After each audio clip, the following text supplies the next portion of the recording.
À l'âge de 23 ans, alors qu'il est décidé à mettre fin librement à ses jours à la façon des philosophes, Julius Evola a une illumination en lisant un texte du Majjhima Nikaya. Celui qui prend l'extinction comme extinction, qui pense l'extinction, qui pense à l'extinction, qui pense l'extinction est mienne et se réjouit de l'extinction, celui-là, je dis, ne connaît pas l'extinction. Evola comprend que la liberté par laquelle il désire en finir est encore un lien, une ignorance opposée à la vraie liberté. Dès lors, il sent renaître en lui une fermeté capable de résister à toute crise existentielle et, plus largement, à la crise du monde moderne. Julius Evola, c'est. En fait, je sais pas exactement qui c'est. Voilà, Julius Evola est un philosophe.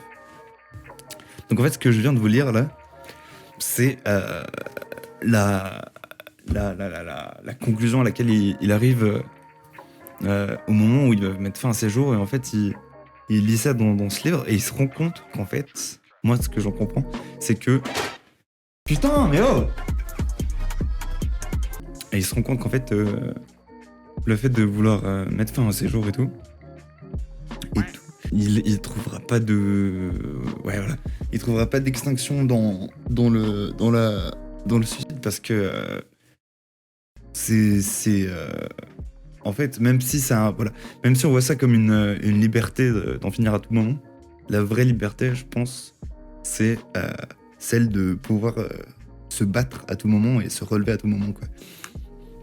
C'est un peu une conclusion à laquelle je suis arrivé parce que j'ai traversé des phases aussi où j'étais dans ce délire-là, quoi.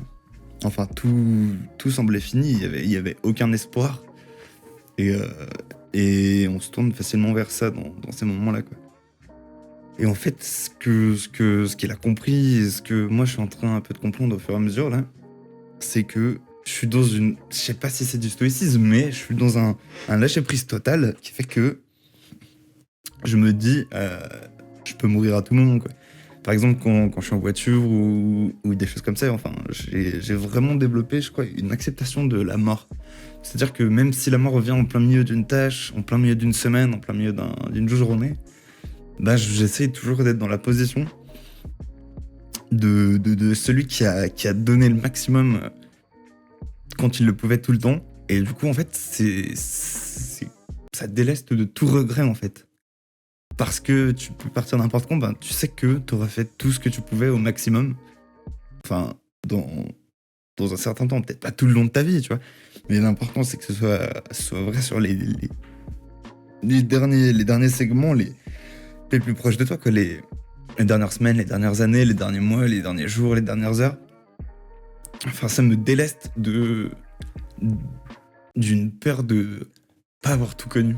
En fait, c'est comme si je donnais vraiment énormément de valeur à la vie et que par cette valeur que je lui accorde, bah, la mort venait comme, je sais pas comment dire, comme quelque chose de naturel, quelque chose d'équilibré, quelque chose de logique, de probable.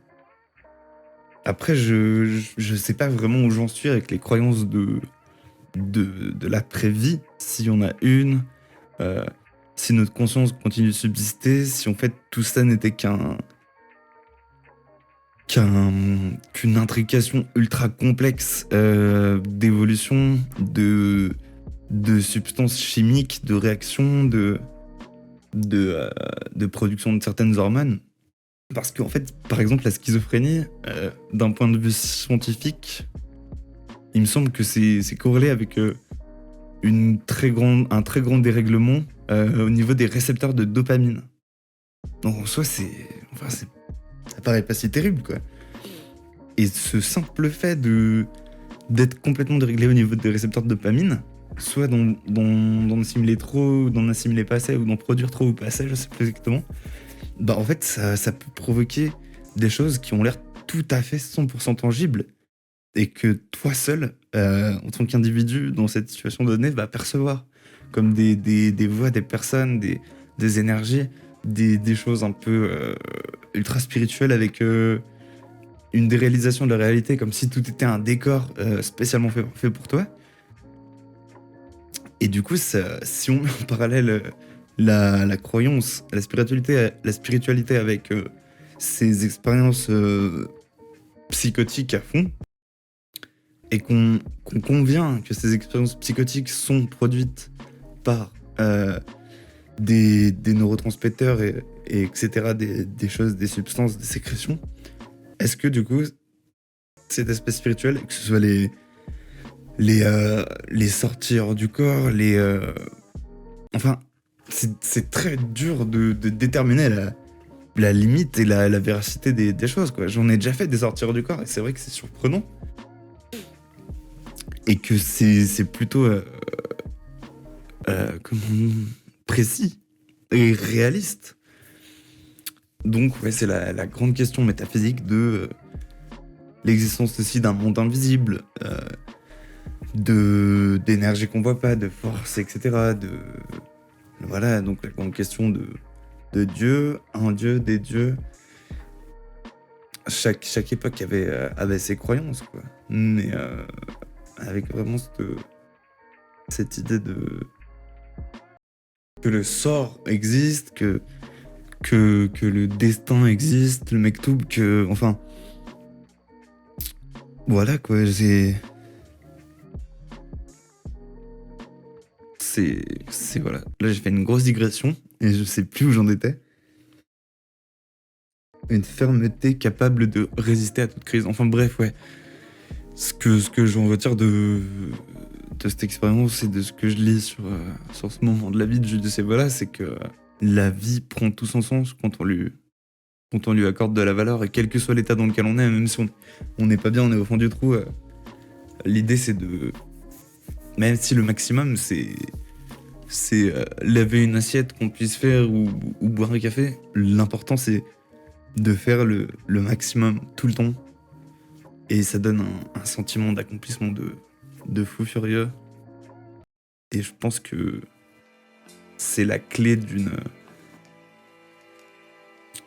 acceptation des choses, des événements, du hasard, et d'une grande résilience qui permet d'être serein même dans la tempête. Ouais, c'est ça. À vous les studios. Rien à foutre qu'il y ait des kidams qui dorment ici. Kidams qui dorment ici. Kidams qui dorment ici. Qu'il y ait des kidams qui dorment ici. Dis-moi qui est le cador, qui a d'énormes missiles. Qui a d'énormes missiles, ouais.